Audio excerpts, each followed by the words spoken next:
여러분 요즘에 여러분의 기도 생활을 한번 생각해 보세요. 제가 기도에 대한 설교를 한 지가 굉장히 오랜만인 것 같습니다. 여러분 기도 생활이 어떻습니까? 기도 생활 잘 하고 계십니까?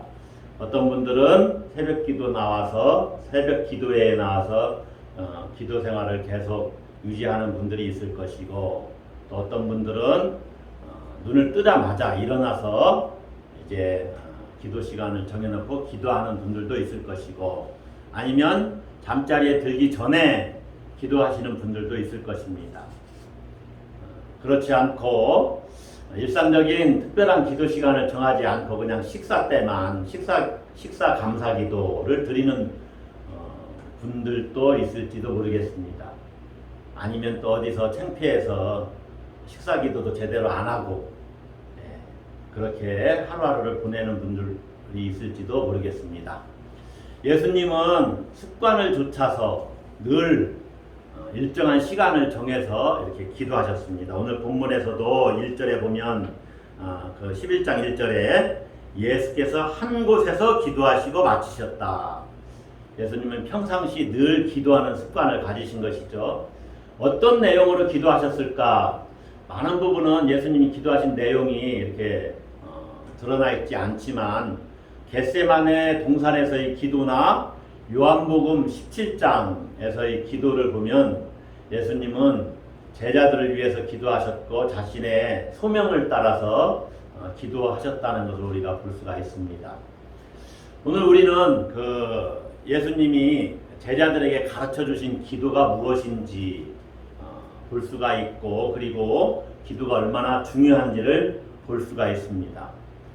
우리 그 프로테스탄트 교회, 개신교회죠. 개신교회는, 특별히 한국교회는 기도를 상당히 많이 강조합니다. 그래서 전 세계적으로도 유례가 없이 새벽 기도회를 하는 나라로 유명하지 않습니까? 그리고 또 통성기도, 합심기도 하는 것도 유명합니다. 자, 그렇게 기도를 많이 강조해서 우리 한국 개신교인들은 기도 생활을 그래도 잘 하고 있는 편으로 이렇게 알려져 있는데, 현대 지성인 기독교인들은 기도를 별로 진지하지 않게 생각을 하고 있는 것 같습니다. 과학적인 사고방식, 또 합리적인 사고방식 때문에 기도 생활을 게을리하거나 심지어 무관심하기까지도 하다는 것이죠. 왜 그럴까요? 왜 현대 지성인 기독교인들이 기도 생활을 게을리하고 또 무관심할까요? 여러 가지가 이유가 있겠죠. 여러 가지 이유가. 그 중에 하나는 대표적으로 너무 바빠서 기도할 시간이 없습니다. 뭐 이럴 수 있을 것입니다. 여러 가지 이유 중에 두 가지로만 제가 이렇게 말씀을 드리면, 아마 이 두 가지에 여러 가지 기도하지 않는 이유들이 다 포함이 될 수 있을 거예요. 첫째는 뭐냐? 기도 없이도 사는데 별 지장이 없다는 생각을 갖고 있다는 거죠. 내가 능력이 있어서, 우리나라는 그래도 지금 선진국입니다. 잘 살으니까 어느 정도 기도하지 않아도 먹고 사는데 크게 지장을 받지는 않아요. 그리고 웬만한 질병은 또 병원에 가면 또 고침을 받고 치유를 받습니다. 그러니까 기도의 필요성을 별로 못 느낀다고 생각을 하고 기도를 별로 하지 않는다는 것이죠. 이런 것들을 기도 냉소주의에 빠졌다, 이렇게 이야기할 수 있어요. 기도 그 안에 두고 사는데 별 지장 없잖아요, 이런 식이죠. 기도와 자기 삶이 별로 상관이 없다고 생각하는 것입니다. 그런데 만약에 여러분 아침에 내가 일어나서 기도하지 않으면 그날 무슨 사고가 일어나는 게 확실하다면은 기도하지 않을 사람이 있겠습니까? 그렇죠? 대부분 다 기도할 겁니다. 그런데 그럭저럭 사는데 지장이 없으니까 기도를 별로 중요시 여기지 않아요.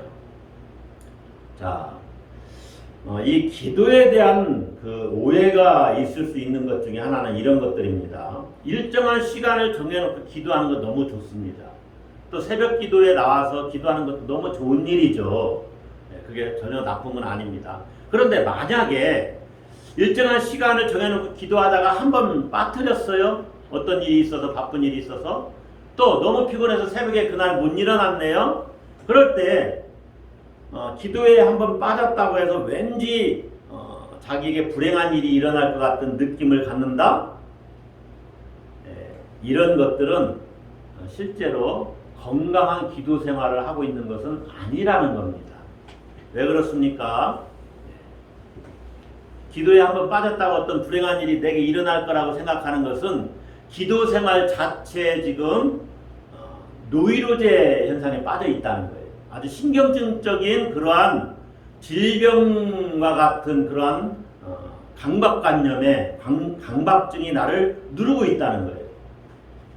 기도를 해서 너무 감사하고 하나님의 은혜를 누려서 좋다. 근데 기도 하루 못했다고 해서 뭐 큰일이 일어날 것 같은 것은 지금 기도 생활에 대한 어떤 오해를 내가 하고 있는 거죠. 조금은 자유할 수도 있다는 것이죠. 기도하지 않아도 된다 이런 말씀 드리는 것이 아닙니다. 자, 기도 없이도 사는데 별 지장을 받지 않는다는 생각 때문에 기도 생활을 등한시하거나 무관심하다 하는 것이 첫 번째 이유고, 더 중요한 것은 이 두 번째 이유입니다.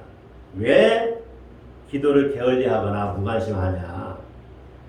그것은 하나님을 현실로 경험하지 못하기 때문에 그래요. 하나님을 무엇으로 경험하지 못하기 때문에 그렇다고요? 현실. 여러분, 기독교 신앙은요, 모의 상황이 아니라고 제가 말씀드렸죠. 실제라는 겁니다. 실제. 그러니까 하나님을 내가 지금 여기서 늘 경험할 수 있는 거예요. 그것이 현실이 되지 못하니까 하나님을 저 미래에 어디 저 먼 곳에 계신 분으로 착각하고 나와는 저 멀리 동떨어져 있는 분으로 여기니까 기도 생활이 실제가 되지를 못해요. 그래서 기도를 등한시합니다. 기도의 자리에 가기만 하면 하나님을 내가 만나고 하나님이 만나주시는 경험을 하고 너무너무 감동과 감격, 기쁨이 넘치는 시간을 누린다는 것을 매일매일 경험한다면 어떻게 그 기도 시간을 소홀히 할 수가 있겠습니까? 기도는 사람이 하나님께 무엇을 간구하는 행위일 수 있고, 또 하나님을 만나서 하나님과 말씀을 드리고 주님은 내가 드린 말씀에 뭐라고 생각하실까를 내가 또 듣는 시간이죠. 말씀을 내 생각으로 그러면서 대화하면서 이렇게 교제하는 것이죠. 그런 행위가 진정성이 있으려면 기도의 대상인 하나님을 경험을 해야 되는데, 하나님에 대한 경험이 분명해야 되는데, 이 하나님에 대한 경험이 분명하지 않으니까 기도를 제대로 드리지 않는 거죠. 기도 생활을 제대로 하지 않는 것입니다. 여러분이 한번 생각을 해보세요. 여러분이 누구와 대화하기를 원한다면, 그 대화 상대자로 여러분이 누구를 찾는다면 말이 잘 통하는 사람, 뭔가 잘 통하는 사람하고 대화하고 싶습니까? 아니면 전혀 소통이 안 되는 사람하고 대화하고 싶습니까? 뭔가 소통이 잘 되는 사람하고 대화하고 싶죠. 아멘? 네. 뭔가 말이 잘 통해야 대화하고 싶지. 이 사람하고 얘기하면 특별히 면박 주거나 내 말에 무조건 부정적이거나 아니면 뭐 욕을 한다거나, 그럼 이 사람하고 얘기하고 싶지 않잖아요. 그래도 나를 이해해주고 내 의견에 어떨 때는 동조해주고, 심지어 내 의견이 자기와 틀릴 때는 그걸 잘 설명해서 나에게 좋은 조언을 충고를 해줄 수 있는 그런 사람과 대화하고 싶지요. 예. 그런 사람이 부모든지 친구든지 뭐 선생님이든지 또 심지어 연인이든지 부부지간이든지 소통이 잘 돼야만 대화하는 거지, 소통이 잘 안 되는데 그런 사람과 뭐 대화하고 싶겠습니까? 그러니까 대화의 대상을, 내가 그 사람과 대화한다는 것은 이 대화의 대상을 자기 삶에서 현실로 경험하는 겁니다. 오늘 지금 실제로 여러분 한번 잘 생각을 해보세요. 여러분과 대화가 전혀 안 되는 사람, 그 사람하고 말하면 그 사람은 계속해서 나를 비난하거나 내 말에 말꼬리를 잡는 사람, 그 사람하고는요 말하고 싶지 않습니다. 내가 사랑하는 건 좋아요. 그러나 사랑하면 저 사람이 나를 찌르니까 말하고 싶지 않은 거예요. 저도 아주 어르신인데 예전에 멀리서 제 욕을 하는 거예요. 누굴 붙잡고. 그게 뭐 특별히 제가 뭘 잘못해서 그런 것이 아니라 제가 뭘 이제 그 활터에서 있었던 일인데, 그래서 제가 그분한테 한마디 했어요. 그 다음부터는 제가 인사는 잘하지만 그분하고는 말을 별로 잘 섞질 않아요. 그렇지 않습니까? 나에 대해서 욕하는 사람하고 내가 무슨 뭐 같이 깊이 교제할 일이 있겠어요. 그런 거예요. 하나님을 현실로 경험하고 하나님이 나에 대한 모든 것을 아시고 내게 좋은 것을 주신다고 믿는 사람은 기도 생활을 잘 유지하고 더 기도를 열심히 하려고 하겠지요. 그러니까 일상에서 기도 드리는 생활을, 기도 드리고 싶은 생각이 나지 않는다는 것은 결국에 하나님에 대한 관심이 없다는 것입니다. 또 하나님을 자기 삶에서 현실로 느끼지 못한다는 거예요. 저도 회개할 것이 하나님께 제 삶의 모든 것을 맡깁니다. 실제로 저는 맡기고 삽니다. 그리고 하나님이 모든 좋은 것을 주실 줄 압니다. 그렇게 믿다 보니까 하나님께 간구하는 일을 등한히 하고 있더라고요. 왜냐면 하나님 미리 다 아셔서 주심을 믿으니까 그런 고민이 있어요. 그런데 정말로 구해야 할 것을 구하지 않는 그런 경향이 좀 있다는 것을 깨달았어요. 하나님 나라라든가 하나님의 영광을 더 구해야 되겠다. 그런 생각을 많이 해봅니다. 여러분들은 어떻습니까? 자, 하나님을 자기 삶에서 현실로 느껴야만 이것이 실제구나 라고 느껴야만 기독교 영성의 중심으로 계속 들어갈 수가 있어요. 기독교 영성은 하나님과의 관계성이거든요. 그분과 나의 인터머시, 친밀감, 얼마나 친밀하냐. 그래서 흔히 연인지간이라고 해야 되나요? 사람들이 너무나 잘 알면 눈빛만 봐도 그 사람이 뭘 요구하는지를 알고 또 눈빛만 보고도 필요한 것을 줄 수가 있는 거죠.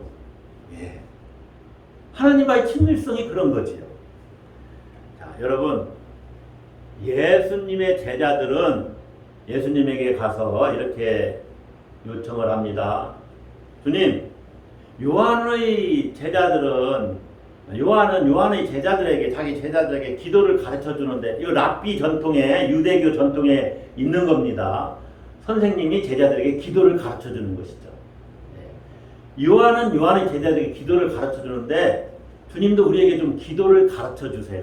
그래서 가르쳐 주신 것이 본문 앞에 있는 1절부터 4절까지 주님의 기도, 우리가 흔히 주기도라고 하는 이 내용, 이렇게 기도하라고 이르면서 주기도문을 가르쳐 주신 거죠. 주기도문은 주님이 기도하신 것이라기보다는 주께서 가르쳐 주신 기도문입니다. 그리고 우리가 읽은 본문, 이 본문에서 기도의 중요성을 가르쳐 주십니다. 뭐의 중요성을 가르쳐 주셔요? 기도의 중요성. 자, 어떤 사람이 한밤중입니다. 이웃에 사는 친구 집에 와서 떡 3덩이를 빌려달라고 간청을 하는 것입니다. 자기 식구들이 먹으려고 하는 것이 아니라 자기 친구가 먼 곳에서 여행하다가 왔는데 자기 집에는 지금 먹을 것이 없다는 거예요. 여러분, 먹을 것이 없는데 뭐 떡반죽을 하든지 밀가루 반죽을 해서 빵을 구워낸다는 거, 이게 얼마나 한밤중에 번거로운 일이에요. 그러니까 옆집에 가서 좀 빵 좀 빌려주세요, 떡 좀 빌려주세요, 그렇게 요청을 했다는 겁니다. 요즘이야 뭐 편의점 24시간 여는 데도 많고 또 냉장고가 있으니까 거기에 뭐 음식이 있으니까 꺼내서 해줄 수도 있고 이렇게 하지만은 2000년 전의 상황은 전혀 아니잖아요. 예. 늦은 시간에 갑자기 찾아온 손님에게 그가 이제 여행하다 돌아왔으니까 뭐 걸어서 왔겠죠. 얼마나 피곤하고 허기졌겠어요. 그러니까 좀 먹을 것을 주고 싶은데 자기 집에 없으니까 이웃집에 가서 야심한 시각에 음식을 빌리는 것입니다. 여러분 실제로 이것은 어찌 보면 예의가 아닙니다. 예의가 아니지만은 자기 친구를 위해서 친구 집에 가서 떡을 빌리는 것이죠. 다른 친구 집에 가서 그 이웃 집에 가서 자, 친구는 이미 문을 걸어 잠궜고 온 가족들이 잠자리에 들었어요. 그래서 일어나서 떡을 찾아서 준다는 것이 굉장히 귀찮은 일일 것입니다. 그런데 예수님은 그 비유의 결론을 8절에서 이렇게 이야기를 해요. 8절 한번 보세요. 내가 너희에게 말하노니 비록 벗됨으로 인하여서는 일어나서 주지 아니할지라도 그 간청함을 인하여 일어나 그 요구대로 주리라. 여러분 이 말씀이 좀 우리의 예상과 좀 다른 결론을 주님이 비유로 내시고 있지요. 네. 친구니까 친구가 찾아왔으니까 줘야지 이게 아니라 계속 나를 귀찮게 할 거니까 줘야 되겠다 하고 빌려준다는 거예요. 그 요구대로. 예. 그 요구대로 그 간청함을 인해서 줄 것이다. 준다. 자, 본문에서 이 간청으로 인해서 요구를 들어줬다라는 그 말씀을 설교자나 목회자들이 많이 강조해서 이렇게 이야기를 하는 경우가 있습니다. 문제가 해결될 때까지 낙심하지 말고 계속 간구해라. 자, 이 말은 맞습니다. 어떤 문제가 있으면 해결될 때까지 낙심하지 않고 계속 기도하는 것 좋은 일입니다. 그런데 이 간청이라는 단어는 이런 의미가 있어요. 헬라어로는 아나이데이아라는 말인데 수치를 모르는 뻔뻔스럽다는 말에서 이 말이 나온 거예요. 수치를 모르는 뻔뻔스럽다. 그러니까 수치심 다 내려놓고 뻔뻔스럽지만은 고집스럽게 요청을 해라. 성가시게 집요하게 그런 의미를 포함하고 있어요. 우리말로는 뭐 철면피 같이 여러분 한밤중에 찾아와서 음식 빌려달라고 하는 이게 제정신입니까 실제로? 그러나 얼굴 싹 안면 깔고 철면피 같이 가서 요청을 해라. 그래서 교회에서 심지어 이렇게 주장하시는 분들도 있습니다. 하나님께 뭘 구할 때는 뻔뻔스러울 정도로 끈질기게 그것을 얻을 때까지 간구를 해라 하면서 이제 이런 기도를 간청기도 또는 강청기도라고 이렇게 말을 하기도 합니다. 여러분 이런 기도의 자세 또 태도가 누가복음 18장에도 나와요. 예수님께서 제자들에게 항상 기도하고 낙심하지 말 것을 가르치는 비유인데 한 과부가 재판장에게 자기 원수를 갚아달라고 요청하는 거죠.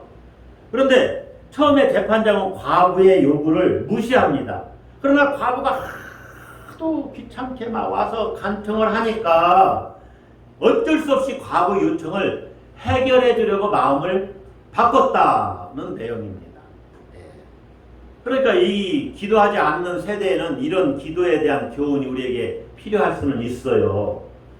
그런데 여러분 이 본문 속에서 중요한 것 중에 하나는 하나님과의 관계는 때로 이 정말로 예의가 있고 또 이 합리적이고 이성적인 것만으로는 이루어지는 게 아니라는 사실도 이 말씀에 포함이 되어 있습니다. 마치 부모를 완전히 신뢰하는 어린 아이들처럼 하나님께 열정적으로 간청의 방식으로 간구하는 신앙적인 태도, 이것이 때로는 하나님을 믿는 사람들에게 바람직하기도 하고 필요하다는 것을 말씀하기도 한다는 것이죠. 정말로 필요할 때는, 정말로 꼭 응답 받아야만 되는 문제가 있을 때는 이렇게 열정적으로 끈질기게 집요하게 기도할 필요가 있다는 것입니다. 그래서 이렇게 간청하는 기도가 다 나쁜 것만은 아니에요. 그런데 이 간청 기도, 강청 기도에 문제가 있어요. 이렇게 기도하면은 이건 정말로 문제예요. 뭐가 문제냐? 자기가 요구하는 것을 반드시 주실 때까지 기도하는 것. 그런데 이 요구가 조금은 비정상적인 요구일 수 있다는 것, 그런 것을 끝까지 하나님께 강요하고 또 막 끈질기게 아까 말씀드린 것처럼 성가시고 집요하게 간청드리는 이러한 기도, 이런 자세는요 문제가 있는 겁니다. 자신의 종교적인 욕망을 하나님께 강요하는 식으로 기도하는 것은 문제예요. 이 비유에서의 간청 기도는 자기를 위한 기도가 아닙니다. 사실은 타인을 위한 기도지. 그래서 여러분, 기도할 때 우리가 어떤 문제의 해결을 해서 끈질기게 기도하는 것도 중요한데, 하나님의 뜻을 배제하고 하나님의 주권을 배제하고 기도하는 것은 문제가 돼요. 자신의 욕심대로 욕망대로 기도하면서 그 욕망이 이루어질 때까지 기도해라. 그리고 기도응답 받지 못하면 당신 기도가 부족해서 그런 것 아니냐? 이것은 분명히 기도에 대한 신학이 문제가 있는 겁니다. 여러분, 염치 없이 무조건 매달리는 것은 당연히 잘못된 거예요. 우리 아기들이 아이 때 뭘 이렇게 부모에게 요청할 때 염치 없이 처음에는 철없으니까 끈질기게 성가시게 집요하게 간청해서 얻어내는 경우가 있죠. 어떤 때는 엄마가 창피하니까 그냥 막, 아니 도로 한복판에서 주저앉아서 다리를 막 앉아서 봐달란 말이야. 그런데 엄마가 일어나라고 안 일어나요. 여러분들 같으면 가서 사줄 수도 있지만 저 같은 경우는 내버려두고 그냥 갈 겁니다. 네. 하나님은요 그래서 들어주시기도 하셔요. 그러나 그렇게 간청하는 것은 잘하는 것은 아니지 않습니까? 야밤에 옆집 친구 집을 찾아가서 떡을 빌려달라고 하는 것은 사실은 무례한 겁니다. 예의가 없는 거지요. 어떻게 보면 저는 못합니다. 친구니까, 친구가 여행하다가 너 힘들고 배고프지만 너 늦게 왔으니까 또 나한테 도착한다고 얘기도, 물론 뭐 옛날에 뭐 전화가 있었습니까? 뭐 핸드폰이 있었습니까? 뭐 미리 얘기를 못하겠죠. 어쨌든 너 늦게 왔으니까 그냥 오늘 배고파도 그냥 좀만 참아. 내가 아침에 일찍 일어나서. 아니면 정말로 한다면은 저 같으면 제가 만들어서라도 집사람을 시켰을까요? 만들어서라도 주지 옆집 가서 그렇게 하진 않았을 거예요. 자, 이 비유의 초점은요 간청한다는 데 있는 게 아닙니다. 여러분 그걸 잘 보셔야 돼요. 그래서 주님의 말씀이 싹 분위기가 바뀌어요. 성경을 읽다 보면 이런 것들을 여러분이 민감하게 캐치를 해야 돼요. 민감하게 파악을 해야 돼요. 자, 이 말씀을 쭉 읽다 보면 본문의 핵심이 떡을 빌리러 온 그 간청하는 그 사람에게 있는 것이 아니라 집주인에게 포커스를 맞추고 있는 것을 우리가 보게 돼요. 떡을 빌리러 온 사람에게 잘했다고 지금 말하는 게 아니라는 거죠. 집주인은 무례하게 요청하는 그 친구의 요청에 대해서 그 요구대로 들어주시는 분이라는 것입니다. 할렐루야. 그래서 여러분 9절부터 13절까지를 쭉 읽어보면 우리의 기도를 들으시고 응답해 주시는 하나님이 얼마나 좋은 분인지를 설명을 해요. 여러분 그게 그거인 것이 아닙니다. 자, 구하면 주신다. 또 뭐예요? 찾으면 찾아낼 것이다. 문을 두드리면 열릴 것이다. 여러분 구하면 주시는 것이 구하는 사람의 능력입니까? 그걸 잘 보셔야 돼요. 내가 구하더라도 주실 분이 안 주시면 받을 수가 없는 거예요. 제가 설교 제목을 굉장히 고민을 하다가 구하는 자에게 주신다는 거, 우리가 열심히 기도합시다 이렇게 하기 위해서 구하는 자에게 주신다라고 했는데, 한편으로는 하늘 아버지께서 주신다 이렇게 설교 제목을 할까 말까 한참 고민하다가 그냥 구하는 자에게 주신다고 했는데, 똑같은 것 같죠. 내가 구하니까 하나님이 주시는 것 아닙니까? 예, 맞는 말입니다. 그러나 중요한 것은 핵심이, 포커스가, 초점이 구하는 자에게 있는 것이 아니라 하늘 아버지께 있다는 거예요. 지금 주님은 그것을 이야기하는 거예요. 무례하게 간청하는 사람이 아니라 우리의 기도를 들어주시는 하나님, 그 하나님이 바로 본문에서 비유에서는 집주인입니다. 할렐루야. 여러분, 하나님은 때로 철없이 간청하는 우리의 기도를 들으십니다. 철이 없을 때는요, 막 떼쓰면서 기도할 수 있죠. 그러나 철이 들면 부모님이 뭘 원하시는지, 이런 것은 내가 내 욕심대로 이게 구하는 것 아닐까? 네? 부모님의 형편도 생각하면서 요청을 해야 되는데, 네. 그래서 부모의 생각이 무엇인지 먼저 생각하면서 이렇게 간청을 드리게 되죠. 자식들이 철이 들면. 여러분, 철이 든다는 게 뭡니까? 기독교 영성의 신앙의 성숙을 이야기하는 거예요. 우리가 신앙이 성숙해지면 제대로 이제 기도하기 시작하기 하는 것이죠. 무엇이 중요한가를 알게 되는 것이죠. 그래서 제대로 알고 기도하고 제대로 알고 예배를 우리가 드려야 하지 않습니까? 그러기 위해서 성경을 공부하고 연구하고 읽는 거예요. 신앙인으로서 좀 철이 들기 위해서. 네. 자, 야밤에 찾아온 친구에게 떡을 주었다는 사람에 대한 비유가 끝난 뒤에 예수님이 9절 10절 반복된 말씀을 하시는 거죠. 9절 10절은 사실 반복된 말씀입니다. 구하라 그러면 너에게 주실 것이요, 찾으라 그러면 찾아낼 것이요, 문을 두드리라 그러면 너에게 열릴 것이다. 자, 기도하는 자세를 정말로 멋지게 표현을 했습니다. 이 구하라 또 찾으라 두드리라는 어찌 보면 간청기도와 같은 맥락 속에 있습니다. 무엇을 기도할 때 이렇게 간절하게 기도해라. 그래서 우리가 이렇게 기도하면 때로 열심히 기도했으니까 하면서 우리에게 어떤 충만감을 주기도 하죠. 실제로 뭔가를 그렇게 해서 또 얻을 수도 있습니다. 하나님이 주시니까. 그래서 우리 기도 생활이나 신앙 경험이 더 풍성해질 수 있어요.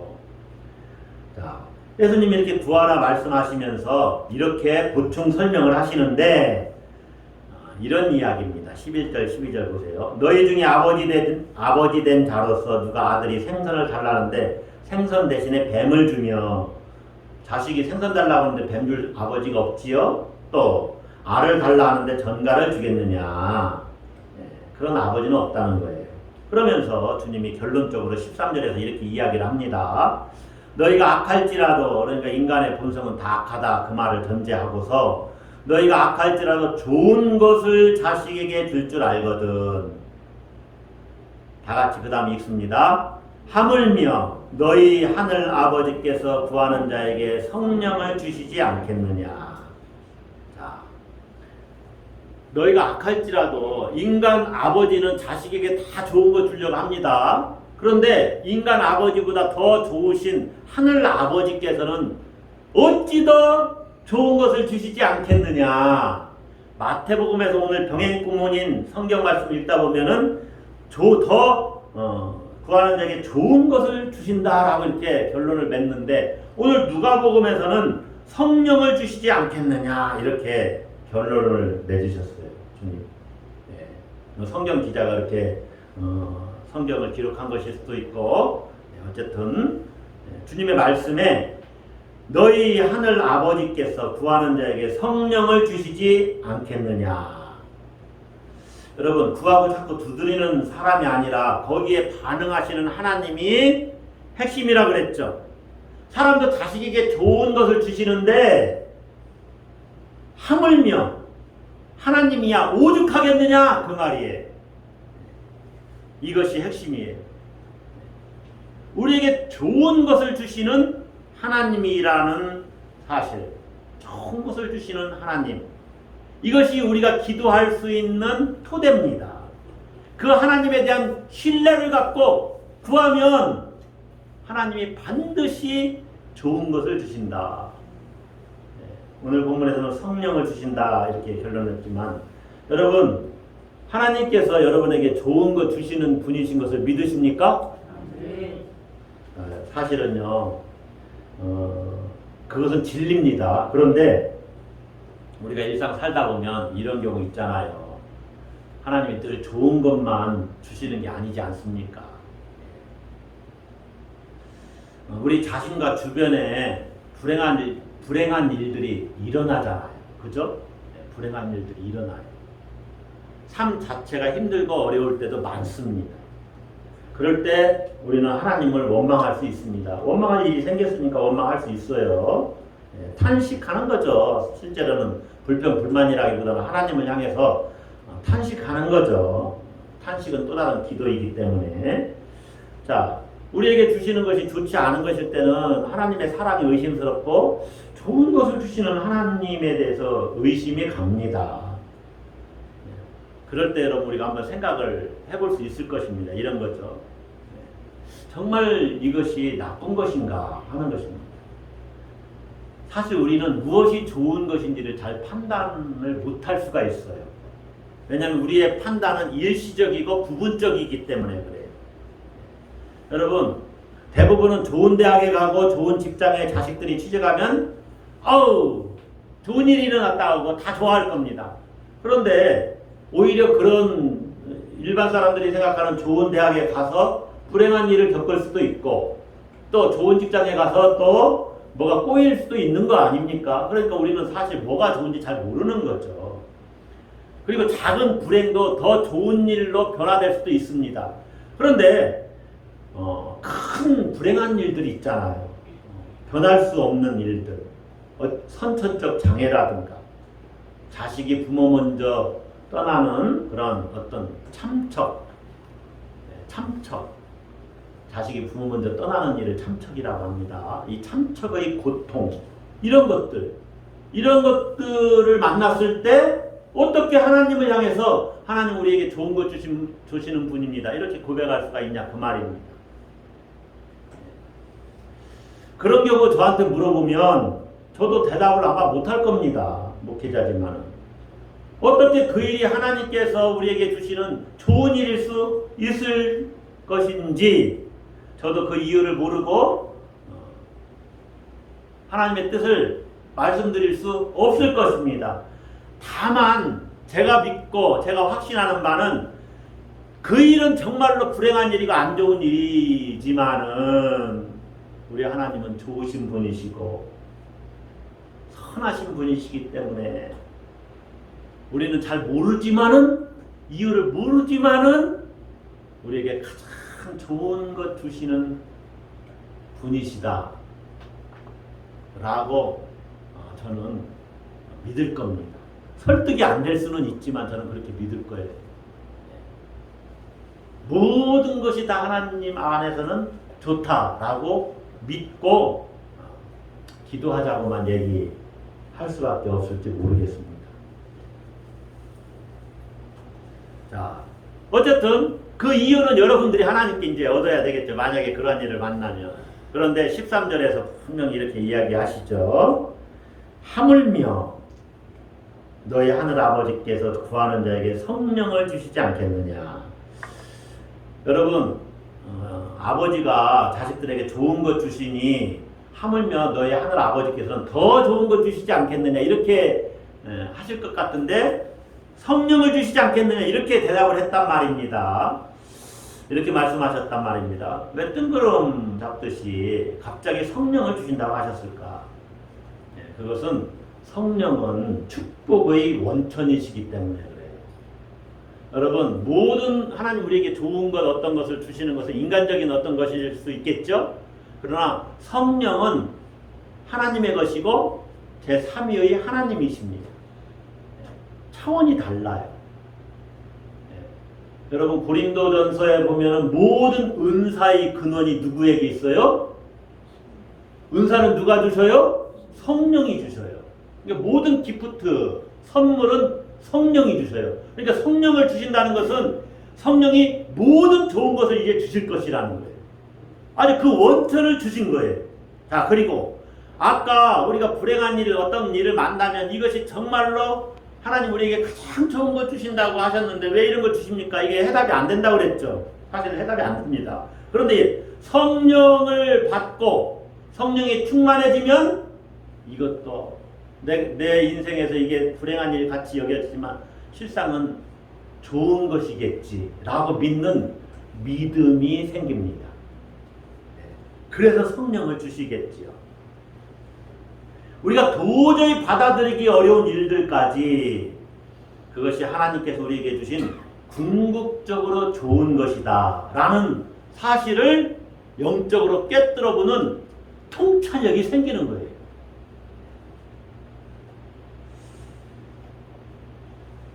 지난 주 중에 제가 나무를 좀 베다가 벌에 쏘였습니다. 그래서 굉장히 좀 심각하게 좀 헤맸는데 어떤 분이 그러시더라고요. 벌에 쏘이면 이제 그 면역력이 더 생겨서 더 건강해진다. 아멘. 아니, 벌침도 저도 집사람이 그래서 벌침도 맞는데 벌침 한 번도 맞아본 적이 없지만 어쨌든 그런 경우 병이 들어오면은요 우리 몸에서 그걸 이기면은 더 강한 면역력이 생깁니다. 왜 코로나 백신 우리가 맞습니까?